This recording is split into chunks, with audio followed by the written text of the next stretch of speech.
because they're so smart and influential and all, we're going to put them up here. They're going to work for us one way or the other. They choose not to work for us, we're going to kill them.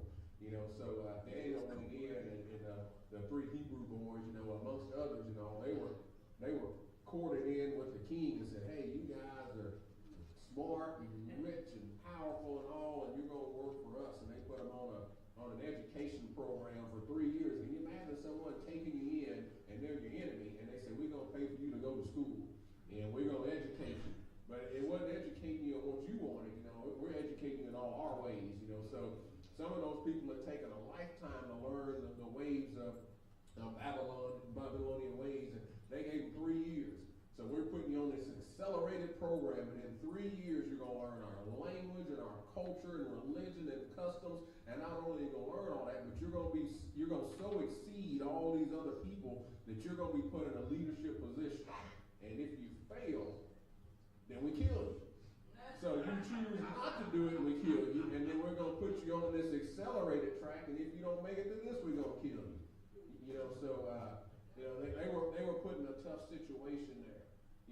We know that what was going on in Judah is, for a time period, the kings were paying some money, and they said, hey, we're going to give you this so that you'll leave us alone. And then, they were continually coming to ask for more money and say, we ain't giving you any more.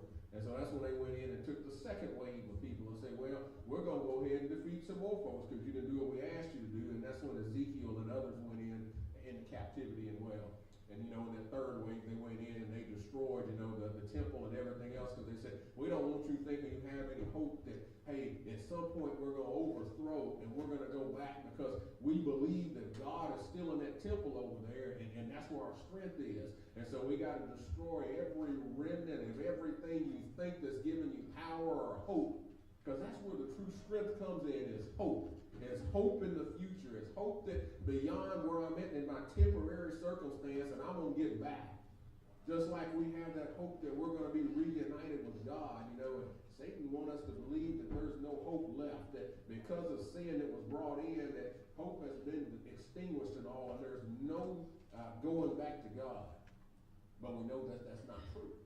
And that's what the prophets were trying to tell them, and Daniel was trying to get them to understand is some of this stuff doesn't have to happen if you'll just do these things. But if you don't, here's what's going to happen. We're going up in captivity, and but in the end, things can happen this way. Even prophesied that whenever they got captured and all, that these noblemen are going to be taken and all, and they're going to become eunuchs. And so all of these, imagine all of being able to tell people all of these things is going to happen. We know that these eunuchs were people that were castrated and all. They were men, boy, that hit somebody hard back there and all. And, so you oh, you know who that actor is. He kept on going. But they said, well, in order for you to supervise the women in here, we've got to remove any potential conflict of interest there and all. So let's remove all possible sexual issues and all we might have. And so they go in and they do a procedure and all. And this ain't 2026 where they go in with these, lasers and all, and they got all the most. We go to the doctor nowadays, and boy, they can tell you what's wrong. They send a camera into your body, and it looks and shows you all this, and they got machines that's working the stuff nowadays, and we're talking about thousands of years ago, and someone was doing a snip procedure and all, and they could kill you and all, but they said that's what we're going to do is we're going to castrate the men, and then that way you can work amongst the women and all, and you don't have any sexual urges. And so they said they was going to do this to those Jewish as well. And so we're going to send you in and do these things with you. Could you imagine all of this being told to you that here's what's fixing to happen? We getting captured. Ain't nobody beating the Egyptians. And then when it does happen, you say, man, how'd that happen? And now all of this stuff is coming based on what he said. And here's what the king said is going to happen is you're going to do this right here. And of course, you don't get to talk to the king, as the head of his eunuchs and all that talked to him and all and said, hey, I'm in charge here. Let me tell you the way things is going to be. Now, can you imagine that person is working for this despotic king? you know, you talk about what a despot is. It's some leader that rules and they don't listen to nobody else. All they do is listen to themselves because they know what's right. Wait a minute now. Now see, I ain't saying no names, but everybody start thinking the same thing. So Nebuchadnezzar was one who he didn't listen. He said, this is the way things is going to be. I'm going to do things my way. I'm taking control of this area and this, and I'm going to do it this way. And you know, he surrounded himself with soothsayers and all these seers and this and that, diviners and all. And if you didn't tell him what he wanted to hear, killed you as well. And so he had a notoriety for you know, being notorious for killing folks that didn't agree with him. And so you can imagine he put these people in position of leadership, and you're a eunuch and all, and you said, well, we just captured another civilization here, and I need you to go pick out the brightest amongst them, and we're going to put them in this program, this college program. We're sending them to Harvard over here, and after they finish their 3 years, they need to be ready. And guess what? If they're not ready, it's on your head.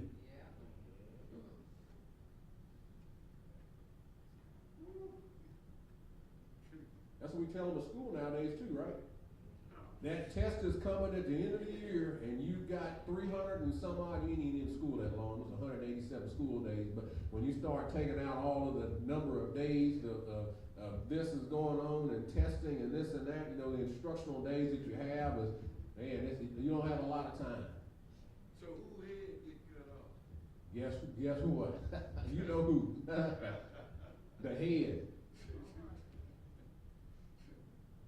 Kids ain't blamed, parents aren't blamed, it's your fault.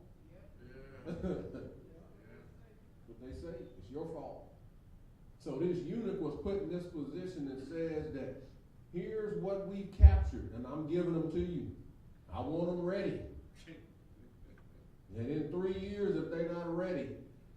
So can you imagine you working under these conditions and all, and I just went and captured all the best that Judah has got to offer and all, and I'm scanning through and I'm looking and I'm saying, let's see, yeah, you come over here, you over there, and they choosing these folks and all, and Daniel and his 3 friends and all, and they put over here and said, yeah, you guys are going into conscription over here. We're gonna sign you up to go to Harvard, and after 3 years, here's what's gonna happen. And then when they come in, they don't say that, hey, I'm gonna let you choose how you study and choose what you eat and how you sleep and all these different things. This is what you're used to doing, is this type of life over here.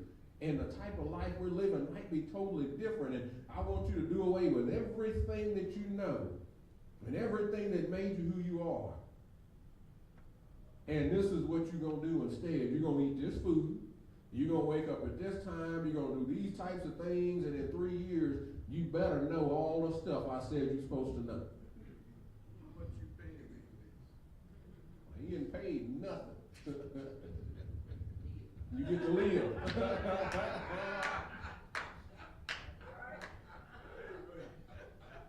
So given the circumstances, how are we going to respond? Do we say, yes, sir, boss? Do we say, you know, I ain't listening to you, go ahead and kill me? Don't look up at me. Yeah. Let's see how, because our title is Faithfulness Under Pressure. So this is the pressure that several people had, is, you know, the people under the king, but obviously Daniel and his friends were under pressure as well. And so it says in our first verse here that Daniel proposed in his heart that he would not defile himself with the portion of the king's meat. So it says he proposed in his heart. So he didn't propose it in his mind, but he proposed it in his heart. You know, we sometimes, you know, the things that come here, you know, it doesn't happen right. You know, and people sometimes will say, well, I spoke it with my mouth. I did it with my actions. I showed up at church. I gave, and you know, but all of those things sometimes might be up here and it's not within here.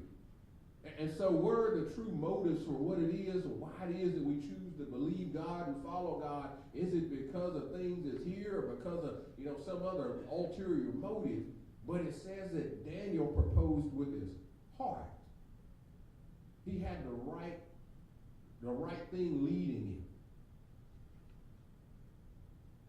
Brother, you got something? You know I keep something. And notice, he didn't tell his friends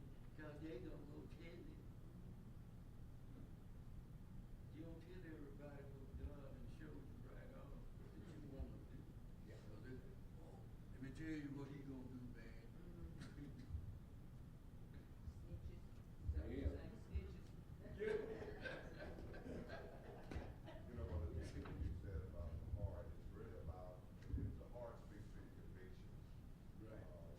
And Daniel and his three friends that chose to follow God in a foreign nation when they're essentially prisoners of war, slaves, but they trusted in God and chose His way. It would have been so easy to just like the other Hebrew boys and just say, well, we here, we got to do what they say, it's the Jewish tradition, we did God's law.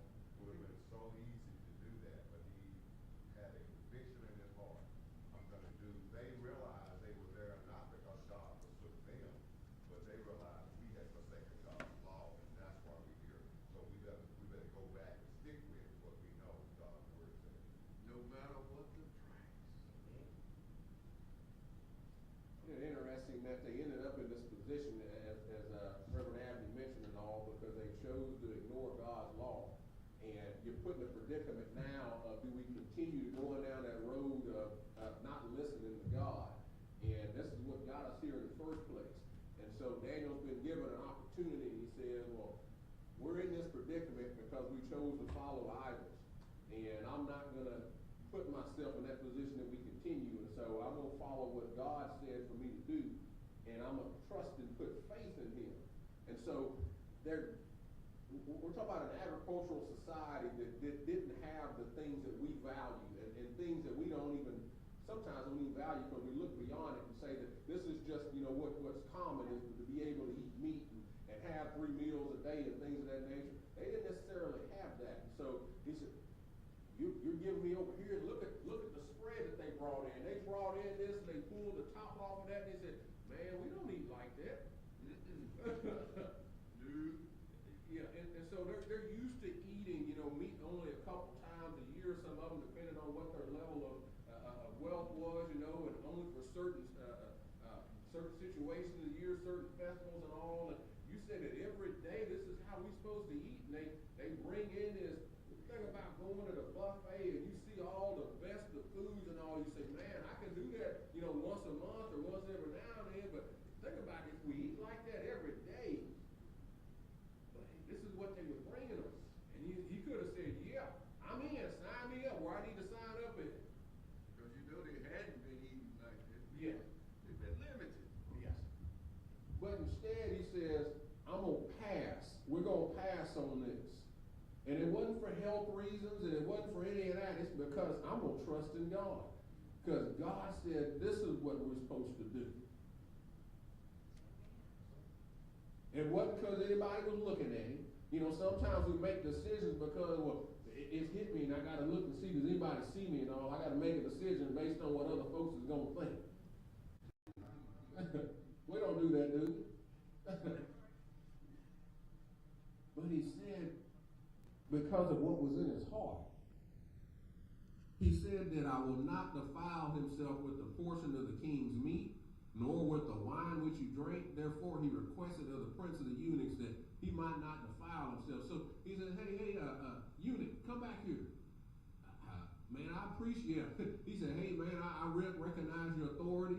I recognize that you're in charge. I recognize that if something goes wrong, not only are they going to kill me, but they're going to kill you too. But, hey, I got a request. Yeah. Can you imagine how many people have probably requested this guy? Because this guy wasn't just put in a position today. But, as I said, Nebuchadnezzar is going out and he's conquering all these different groups and he's bringing them in and he's put you in charge. Well, this guy had to have done something to get himself in charge in the first place. And he's got to realize, hey, I got to be ruthless too, man, because the king's looking at me, and if I do something wrong, I know what's just going to happen. And so this guy's calling me out. Can you imagine? That's what they did every day in the prison, didn't they? Hey, Wilbur, come here, man. Hey, man, come here. She knows too. We see him on the news all the time, and all these folks getting in trouble because they smuggling stuff into the inmates and they looking the other way, and folks making phone calls from cell phones. How'd they get a cell phone in prison and all? You can imagine all these things is being told, and this guy's telling you no, no, no. So what made him follow Daniel when he said, hey, we don't want this. I'm not eating this food.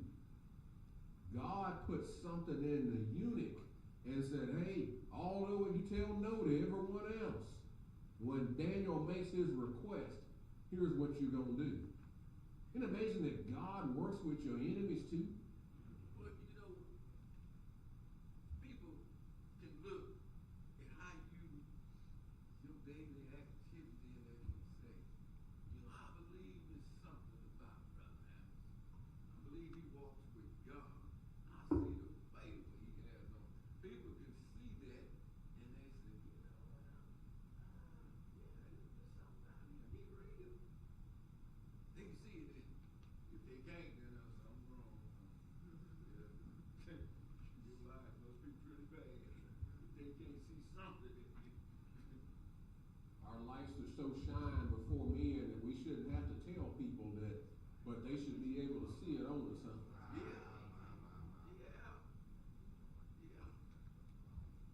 It says God had brought him into favor and tender love with the prince of the eunuchs. And so, as Brother Wilbur was mentioning and all, because of the way he was responding and all, you think someone had just been captured as a POW, you respond a certain way, hey man, I ain't do it, spare my life and all, and this guy is unflappable and all over here. He's not fazed at all. Why is it he still looks like that? And every time they see him, he's praising God. So they're wondering how it is that, he's all calm like this. And it's obvious that we see that what's going on. And if he's in prison, we realize, man, this dude is praying so many times a day. And then he comes out of prayer and look at how he responds to things. He's gaining his power from his conversation with his God. And I'm sure this prince of this eunuchs hadn't seen nothing like this before, but all these other groups he's had in here. Amen. It would have been so easy for Daniel to get over it, the hate by the way they were being treated, and forged a name change, trying to erase their culture and the things that God had put in him, but he refused to do so. And I don't know why, but when you were speaking earlier, it made me think about our foreparents that were brought from Africa. I just can't imagine how they were stripped of their name, they were stripped of everything they knew, and you're trying to mold them into being what you want them to be with pressure. But that I also thought about, and I don't know all the different hymns they sung, but there were spiritual hymns they sung out in the field to keep themselves encouraged. They began to, they had to come to know God and look to God for strength. And there's something about those older generations that seems like today we have not passed on to our younger generations. The work ethics, the belief in God. If I just trust God, I can get through this. Keep the proper attitude. Daniel had to keep a positive attitude in order to win that man's favor. And God gave him favor. It would have been so easy to hate him and talk about it Yes, sir. under your breath and only half do what he wants you to do when he ain't looking, except for the fact you got to know it in the end. But when we look to God, he's the one that gives us that inner strength to stand in any circumstance. This is what we do in Sunday school, is we have all these people that share this knowledge and all, and it helps us all to better comprehend what's going on. And so, as he's mentioned and all, they were stripped of everything that they knew, stripped of their name. Yeah. Stripped of the clothing you were wearing, the customs that you were trusting to do and all, and everything they did it is to demoralize and to break you. And to say, hey, this ain't your life anymore. And the quicker you realize it, and although it's all these other people breaking, yet Daniel was still faithful and still doing his here. And imagine that power that was on what this guy saw, and he said, huh. And so as Daniel's come to him with this request, he says, the prince said unto him, I fear my lord the king, who hath appointed your meat and drink, for that you should see your faces worse lightning than the children which are of your sort. Then shall ye make me endanger my head. So, in other words, all your other brethren have accepted it. And so what's going to happen is, what happens when they reevaluate you, and I put my name on this and said, hey, these people right here, these are the ones that's going to do it for you. And he said, wait a minute. Why are they the ones that look worse than the rest of them? They can't keep up. They can't perform. You look at their physical countenance and all, and they look unwell. Ain't then it's an opportunity for Daniel to minister to this eunuch as well, even in the midst of an enemy being there and all the circumstances we go through, that versus us wanting to hate and wanting to shout and do all kinds of other things, that he was able to allow God to work in these circumstances right here. He said, then Daniel said, whom the prince has set over Daniel, prove thy servants, I beseech thee, just give me 10 days. I realize your head's on the line, but just give me 10 days. That took faith for him as well, to give them 10 days. Then give us just pulse to eat and water to drink, and let our countenances be looked upon before thee. So you come in and evaluate us and examine us. So in 10 days, I'm going to let you come in and you do that. And if things ain't changed in 10 days, he didn't say if, he knew. And that's the whole thing with faith, is Daniel knew what God was going to do. There's where that faith comes in, is I realize that this is what you've done with all these other groups that's come in here. But if you'll just trust what I'm saying and give me 10 days, I'm going to prove how good my God is.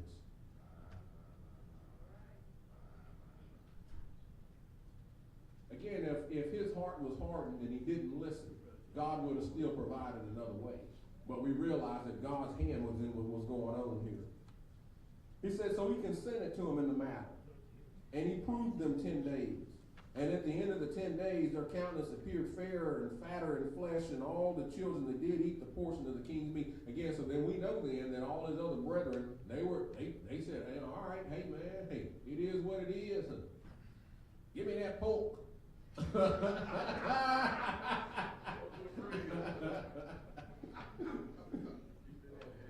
You know, they give me the fatted ham. You know, they hadn't been able to eat like that and all, and we realized that food was not righteous, you know, according to God, you know, for them. And when given an opportunity, do you choose to say, well, I ain't with Christ right now, so you know, we might as well go ahead. But Daniel said, I'm going to maintain my faith regardless of where I am, regardless of the circumstances, regardless of who's watching me, regardless of what might happen to me. So it wasn't a Christian who said, when in Rome, do as the Romans, huh?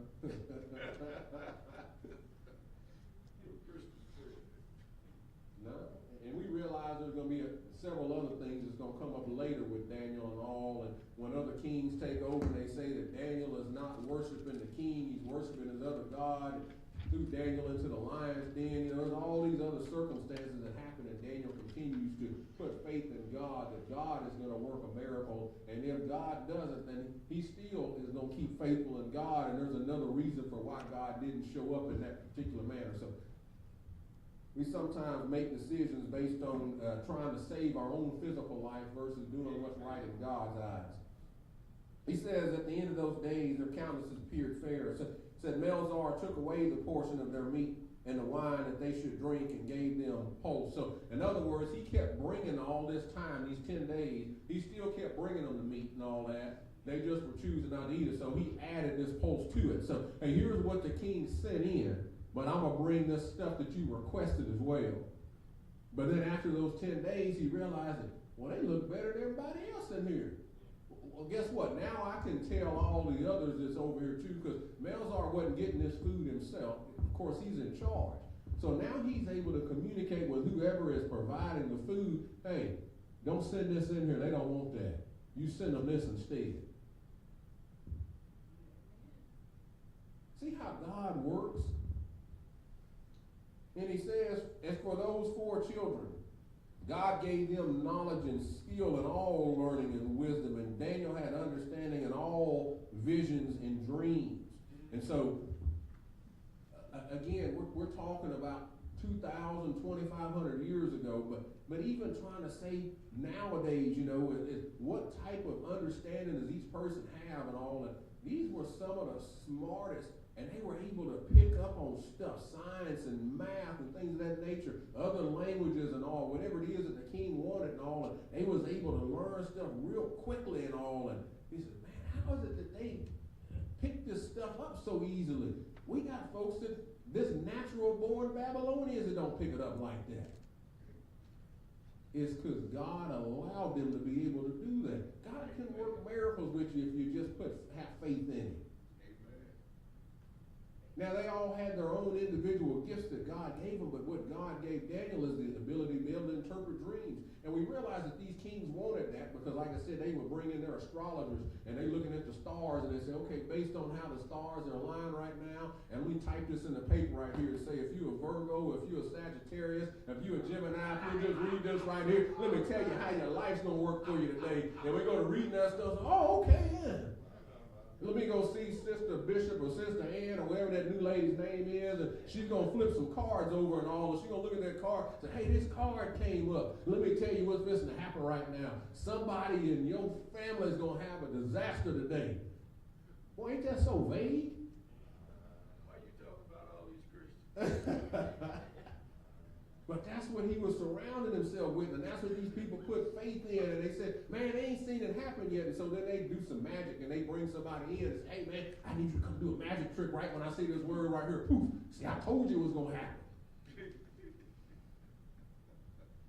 There was no 100% faith or trust or that was ever going to happen, but they had to make sure it did when they was in front of the king. But the king brings Daniel in, and he says, I got these dreams that I'm having, and this particular thing happened in this dream, and I saw something I couldn't comprehend, and I just don't understand. And I talked to every astrologer and soothsayer and diviner and tarot maker and all these folks, and they couldn't figure it out either.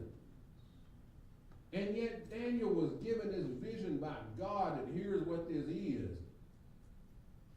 Why should he go tell the king that? Let the king die. But again, that's faith in God, that God showed him this and say, hey, go share that. What if he tells him something the king don't want to hear that? He might kill me. Faith in God right there. Amen.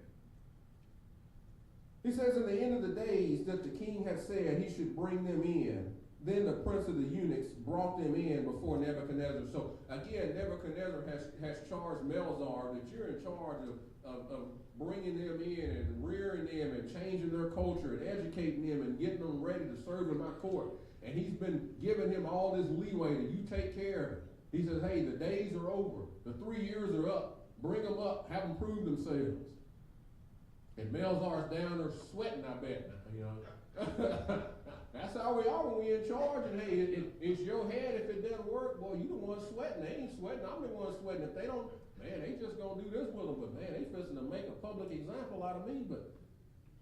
And he brings them in. And what happens?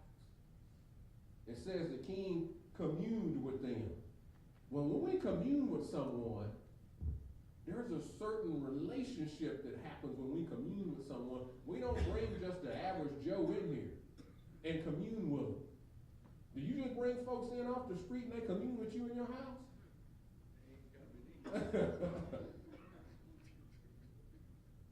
We never know whether someone's trying to poison you, trying to kill you, what motives they got going on, but it said the king communed with them, and among them all was found none like Daniel, Hananiah, Mishael, and Azariah. Therefore stood they before the king. God will allow you to stand up and be exalted amongst others if you'll simply put your faith in him, trust in him, and do things according to his will, in his order, in his timetable, the way he said it to be done. Sometimes we say, well, I trust in God's will, but I got to help because I got to put some things in here. He didn't put everything in the formula there. He left stuff out of that recipe. I got to add stuff. We don't ever do that, do we? Get to make that recipe for something and all and say, hey, here's what she gave me and all, but see, there's some stuff left out. I got to put a pinch of this and a pinch of that in there. No, I still got to add a little something to that, you know. We take this recipe book around here, don't we? And we say, man, I read it. There's some stuff missing. I got to add some stuff to it. Let me just help. Let me help him out. Daniel said, I'm in a foreign land here. It would have been easy for him to say, this playbook that God gave me that worked in Judah, this ain't good over here. And some people threw the playbook out. And some people said, I got to add some stuff in here. And Daniel said, guess what? This is what he gave me. This is what I'm going to continue to use. And he told Belshazzar, hey, this is my playbook. I got to go by this playbook. Trust me for 10 days and I'm going to show you that my playbook works. And at the end of them 10 days, when the eunuch went before and he said, hey, let me present these 4 guys. And they showed up and they showed out. And it wasn't about Daniel and Azariah, Mishael. It's about the God that they serve. If you too will show up for God and do things according to his playbook, he'll allow you to show out as well. And it ain't about you showing out. It's about us showing what our God is, and he's greater than anybody else's God that there is, if we simply will trust in him. Amen.